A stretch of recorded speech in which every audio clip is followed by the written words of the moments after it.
Welcome to யாவரும் கேளீர். நான் உங்க பத்ரி பேசுறேன். உலகநாயகன் கமலஹாசன் அவர்களை பொறுத்தவரைய அவர் எங்கு சென்றாலும் அவருக்கு ஒரு கலைஞராக அவருக்கு ஒரு மிகப்பெரிய மரியாதை இருக்கு. எல்லா லாங்குவேஜ்ல உள்ள தமிழ் மட்டும் இல்லாமல் தெலுங்கு, மலையாளம், கன்னடம், ஹிந்தி எந்த லாங்குவேஜ்லயும் அவருக்கு மரியாதை உண்டு. ஏன்னா சமீபத்தில் அவருக்கு Telangana government life time achievement award கொடுத்தாங்க. 5D Jayaraj award. அது தெலுங்கானா முதலமைச்சர் அவரது கரங்களால் வழங்கப்பட்டது. பெரிய நிகழ்ச்சி. அதுல சிரஞ்சீவிக்கு ஒரு விருது கொடுத்தாங்க. கமலஹாசன் பெரிய அளவுல பாராட்டப்பட்டார். எல்லாராலும் ஒட்டுமொத்தமா அந்த தெலுங்கானா முதல்வராக இருக்கட்டும் எல்லாருமே அவரை பாராட்டினாங்க. சிரஞ்சீவி முதற்கொண்டு அவ்வளவு மக்கள் அவ்வளவு பேர் எந்திரிச்சு நின்று கைத்தட்டாங்க. அவருக்கு ஸ்டாண்டிங் ஓவேஷன் கிடைச்சது உலகநாயகன் அவர்களுக்கு. இப்ப சமீபத்தில் 16ஆம் தேதி ஏப்ரல் 16ஆம் தேதி INCA அவார்ட்ஸ், அதாவது இனாகிரேஷன் எடிஷன்ல அவருக்கு லைஃப் டைம் அச்சீவ்மெண்ட் அவார்டு, மற்றும் ஒரு லைஃப் டைம் அச்சீவ்மெண்ட் அவார்டு அவருக்கு கிடைச்சது. அப்ப அவரை பொறுத்தவரை எல்லா இயக்குநர்கள், நடிகர்கள் அவங்களுக்குலாம் அவர் ஒரு குருநாதர் மாதிரி. அவர் டைரக்டா கத்துக் கொடுக்கலனாலும் அவர் படங்கள் மூலமாக அவங்க என்ன சொல்லுவாங்கன்னா, நாங்க டைரக்டா அவர்கிட்ட அசிஸ்டண்டா இல்ல, ஆனா அவர் படங்களை பார்த்து தான் கத்துக்கிட்டோம். அவர் படங்களை பார்த்தா நான் நடிகனானே, கமல் சாரோட படத்தை பார்த்தா நான் டைரக்டர் ஆனேன் அப்படின்னு சொல்லி நிறைய சொல்லுவாங்க. அது விருமாண்டியா இருக்கட்டும், ஹேராமா இருக்கட்டும், அந்த மாதிரி நிறைய படங்கள் அவரை ஒரு உதாரணமா சொல்லுவாங்க. அவர் தான் விஸ்வரூபமா இருக்கட்டும் அதை சொல்லுவாங்க. ஏன்னா அவர் அவ்வளவு பக்காவா அந்த கிராஃப்டை யூஸ் பண்ணுவாரு.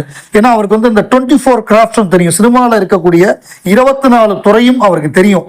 எல்லாத்துலயுமே வேலை பார்த்திருக்காரு. கேமரா அசிஸ்டண்டா வேலை பார்த்திருக்காரு, டான்ஸ் அசிஸ்டண்டா வேலை பார்த்திருக்காரு, மேக்கப் அசிஸ்டண்டா வேலை பார்த்திருக்காரு. பிளஸ் அவர் ஒரு நடிகர். அப்ப பாலச்சந்தர்கிட்ட இருந்ததுனால அவர் ஆளினாலா இருந்திருக்காரு. எல்லாமே பார்ப்பாரு. அவர் மழை பெய்யணும்னா தண்ணி ஊத்துவாரு, காத்தடிக்கணும்னா ஃபேனை பிடிச்சுப்பாரு. அந்த மாதிரி சின்ன சின்ன வேலைகள்ல இருந்து பெரிய வேலை டைரக்டர் வரைய A to Z அவருக்கு எல்லா டிபார்ட்மெண்ட்டும் தெரியும். இம்தியாஸ் அலி ஹிந்தியில ஒரு பெரிய இயக்குனர். இம்தியாஸ் அலியை பொறுத்தவரைய அவர் ஜப் வி மெட் மாதிரியான படங்கள், நிறைய அந்த மாதிரி நல்ல படங்கள் நிறைய எடுத்த ஒரு இயக்குனர். ஸோ அவரை இவரை கமல் சாரை பார்த்தோன்னே காலில் விழுந்து ஆசீர்வாதம் வாங்கினார். ஸோ அந்த மாதிரியான ஒரு மரியாதை கமலஹாசன்னாலே அவர் எந்த லாங்குவேஜா இருந்தாலும் சரி, அவர் தெலுங்கு நடிகர், ஹிந்தி நடிகருங்கிற வித்தியாசமே கிடையாது. ஹிந்தி டைரக்டர், தெலுங்கு டைரக்டருங்கிற அந்த வித்தியாசமும் கிடையாது. அவங்களாம் அவ்வளோ மரியாதை. ஹிந்திலலாம் அவ்வளோ மரியாதை. ஷாருக் கானா இருக்கட்டும், நம்ம சல்மான் கானா இருக்கட்டும், அமீர் கானா இருக்கட்டும், எல்லாருமே. அவர் ராக் ஸ்டார் படம் எடுத்தவர். அமர் சிங் சமேலின்னு ஒரு பிக் ஹிட் வெப் சீரிஸ், அது ரஹ்மான் மியூசிக் பண்ணியிருப்பாரு. அவ்வளோ பிரமாதமாக இருக்கும் சாங்ஸ் எல்லாம். லவ் ஆஜிக்கல், அந்த மாதிரி நிறைய நல்ல படங்கள்லாம் எடுத்தவர். அவர் கமலஹாசன் அவர்களுக்கு மரியாதை செலுத்தியிருக்கார். தொகுதி மறுசீரமைப்பு அதுக்காக கொண்டு வந்த பில் நேற்றுக்கு பார்லிமெண்ட்ல தோத்து போச்சு. ஏன்னா 2/3 மெஜாரிட்டி வேணும். இந்த மாதிரியான பில்லெல்லாம் பாஸ் பண்ணணும்னா இதெல்லாம் கான்ஸ்டிடியூஷனல் அமெண்ட்மெண்ட். அதுக்கெல்லாம் 2/3 மெஜாரிட்டி வேணும். 2/3 மெஜாரிட்டி பிஜேபிட்ட இல்லை. ஏன்னா பிஜேபியே தெலுங்கு தேசத்தையும் நம்ம நிதிஷ்குமாரையும் நம்பி இருக்கு. அவங்க கட்சியை நம்பி இருக்கு. பிஜேபிக்கே தனி மெஜாரிட்டி இல்லை. அவங்களே 254 சீட்டு தான் இருக்கு அவங்களுக்கு. ஸோ நாடாளுமன்ற வாக்கெடுப்பில் பாஜக தடுக்கி விழுந்தது ஆரம்பம் தான் அப்படின்னு சொல்லி மக்கள் நீதி மய்யம் தலைவர் கமலஹாசன் சொல்லியிருக்காரு. நேத்திக்கு பிரச்சாரம் பண்ணாரு சென்னையில. இன்னைக்கு பிரச்சாரம் இல்லை, நாளைக்கு கோயம்புத்தூர்ல பிரச்சாரம் பண்றாரு. கமலஹாசன் அவர்களுடைய பிரச்சாரம் ஏன் இப்ப முக்கியமாகுது அப்படின்னா, மக்கள் நீதி மையத்துக்கு சீட்டே கொடுக்கல.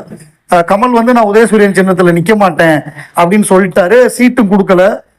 மக்கள் நீதி மையம் தொண்டர்கள், கமல் ரசிகர்கள், மக்கள் நீதி மையம் தொண்டர்களை தாண்டி பொதுவா இருக்கக்கூடிய கமல் ரசிகர்கள் யாருமே இதை ரசிக்கல.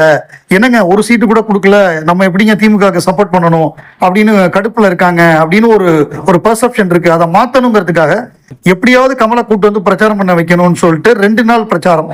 நேத்திக்கும் நாளை 19ஆம் தேதியும் பிரச்சாரம் பண்ண போறாரு. ஸோ இதன் மூலமாக கமலஹாசனுடைய ஆதரவு திமுக இருக்கு. ஏன்னா இந்த முறை விஜய் பெரிய அளவு வாக்கு வாங்குவாரு. விஜய் வாங்குற ஓட்டு வெற்றி தோல்வியை நிர்ணயிக்கும். அப்படிங்கும் பொழுது 500 ஓட்டோ 1000 ஓட்டோ 2000 ஓட்டோ எவ்வளவு ஓட்டா இருந்தாலும் முக்கியம். ஏன்னா கமலுக்கு 4% 5% வாக்கு இருக்கு. அவர் அந்த வாக்கு நிச்சயமாக 15 லட்சம் ஓட்டுல இருந்து 18 லட்சம் ஓட்டு, அந்த ஓட்டு அவர் வாங்கியிருந்தாரு. அந்த ஓட்டை இப்ப மீண்டும் அவருடைய ஆதரவாளர்கள் திமுகவுக்கு போட்டாங்கன்னா அது கணிசமா வெற்றிக்கு உதவும். ஏன்னா இந்த தடவை சான்ஸ் எடுக்க விரும்பல திமுக, திருப்பி ஜெயிக்கணும். ஏன்னா 2 தடவை திமுக தொடர்ந்து ஜெயிச்சது இல்லை, ஒரே ஒரு முறை ஜெயிச்சிருக்காங்க. அறிஞர் அண்ணா அவர்கள் மறைவுக்கு பிறகு 67 அண்ணா ஆட்சிக்கு வந்தாரு, 69 மறைஞ்சாரு, 67க்கு அப்புறம் திருப்பி 71 எலெக்ஷன் வந்தது. 4 வருஷத்துல கலைச்சிட்டு கலைஞர் எலெக்ஷனை வச்சாரு. இப்ப 67 71 2 தடவை ஜெயிச்சாங்க. அதுக்கப்புறம் எம்ஜிஆர் தனி கட்சி ஆரம்பிச்சதுக்கு அப்புறம் திமுக 2 தடவை ஜெயிச்சது இல்லை, ஆனா ஏடிஎம்கே 2 தடவை ஜெயிச்சிருக்காங்க. அதனால சான்ஸ் எடுக்க விரும்பல, கமல் பிரச்சாரம் பண்ணணும் அப்படின்னு சொல்லி திமுக அவர்கிட்ட வேண்டி விரும்பி கேட்டுக்கிட்டு தான் அவர் பிரச்சாரம் பண்றாரு. அதை சில பேர் கிண்டல் பண்றாங்க, கமல் எப்படி இருந்தாலு அவர் போய் இப்படி சேகர் பாபுக்கெல்லாம் பிரச்சாரம் பண்றாரு அப்படின்லாம் சொல்றாங்க. அவர் கிளியரா சொல்லிட்டாரு, பிஜேபி வரக்கூடாது, அதுக்காக நான் திமுக ஆதரவு தெரிவிக்கிறேன் வெளியில இருந்துன்னு சொல்லிட்டாரு. அதுக்கப்புறம் அதை விமர்சனம் பண்றதுங்கிறது தேவையில்லாத விஷயம். டைரக்டர் பி வாசு அவர்களது புதல்வர் சக்தியை பொறுத்தவரைய தீவிரமான உலகநாயகன் கமலஹாசன் ரசிகர். ரைட் ஃப்ரம் சைல்ட்ஹுட் அவர் ஒரு பேட்டி கொடுத்திருந்தாரு, ஒரு பாட்காஸ்ட். அதுல அவர் பேசும்பொழுது அவர் எவ்வளவு தீவிரமான கமல் ரசிகர். அதாவது ரஜினி படம்லாம் நான் ஈஸியா பாத்துருவேன், ஏன்னா எங்க அப்பா ரஜினியை வச்சு படம் எடுத்திருக்காரு, நாம ஈஸியா பாத்துருவோம். ஆனா கமல் சார் படங்களை தான் நான் டிக்கெட் வாங்கி கஷ்டப்பட்டு தியேட்டர்ல பார்த்ததுங்கிறது கமல் சார் படங்கள் தான். ரைட் ஃப்ரம் சைல்ட்ஹுட்ல இருந்தே நான் அவருடைய தீவிர ரசிகர், அவருக்கு நல்லா தெரியும் நான் அவருடைய ரசிகர் அப்படிங்கிறது. எங்க அப்பா அவரை வச்சு ஒரு படம் கூட எடுத்ததில்லை. அது ஒரு எனக்கு ஒரு வருத்தம் அப்படின்னு சொல்லிட்டு 6-7 வயசு இருந்த காலகட்டத்திலே அவர் ஒவ்வொரு பர்த்டேக்கும் கமல் சார் பர்த்டேக்கு போவாராம். இவரை கட்டி பிடிச்சி தூக்கி போறான் கமல் சார். சின்ன பையனா இருக்கும் பொழுது என்ன ரொம்ப பிடிக்கும் அவருக்கு தெரியும் நான் அவரோட தீவிரமான ரசிகன்னு கமல் சாருக்கு நல்லாவே தெரியும். அப்புறம் அவர் ஒரு சம்பவத்தை சொல்றாரு. ஒரு இந்த படம் நடிகன் மைக்கேல் மதன காமராஜர்லாம் ரிலீஸ் ஆனதுக்கு அப்புறம் சந்தான பாரதியுடைய வீட்டு கிரகப்பிரவேசத்துக்கு கமல் சார் வந்திருக்காரு. அப்ப இன்னொரு விஷயம் என்னன்னா, சக்தி கஷ்டப்படுறப்ப கமல் சார் சொல்லுவாராம், சில படங்கள் ஓடாம இருக்கும் பொழுது, நான்லாம் பட்ட கஷ்டத்தை விடவா நீங்க எல்லாம் பட்டுட்டீங்க, ஆழ்வார்பேட்டையில நான் பண்ண எல்லா விஷயமும் நான் பண்ணிட்டேன், நீங்க எல்லாம் மேல வந்துருவீங்க, கவலைப்படாதீங்கன்னு தட்டி கொடுப்பாராம். அப்புறம் அந்த 6-7 வயசுல தூக்கி மடியில உட்கார வச்சுக்கிட்டாராம். கமல் வாசு பையன்பா, சக்தி பிரசாந்த் இவன் பேரு அப்படின்னு சொன்ன உடனே என்ன படம் நடிச்சிருக்க அப்படின்னு கேட்டாராம். இப்ப இதுவா நடிக்கிறான்ப்பா, நடிகன் படத்துல ஒரு குழந்தை ரோல் பண்ணியிருக்கான், மாஸ்டர் ரோல். சின்ன தம்பி படத்துல பிரபுக்கு ஜூனியரா வர போறான் அப்படின்லாம் சொல்லியிருக்காரு. அப்புறம் சில படங்கள் நடிச்ச உடனே கமல் சார் கேட்டாராம், சார் நான் நடிச்ச படங்கள் பேரை சொன்ன உடனே, இந்த படங்கள்லாம் உங்களுக்கு யார் டப்பிங் பேசினா அப்படின்னு கேட்டாராம். தருண் பேசினாங்க சார் அப்படின்னு சொல்லியிருக்காரு இவரு.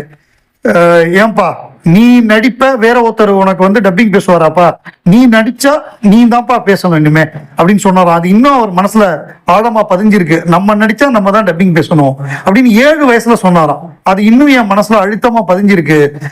ஏன்னா எல்லாமே நம்ம சின்சியரா பண்ணணும், நம்ம ஒர்க்கை நம்ம பண்ணணும். அதான் டப்பிங் வசதி இருக்கு, வேற ஒருத்தர் பேசலாம், அதெல்லாம் இருந்தா கூட நம்ம டப்பிங்க நம்ம பேசணும்னா அதுக்கு ரொம்ப பர்ஃபெக்டா வரும் அப்படிங்கிறத அவரு சொல்லி கொடுத்துருக்காரு.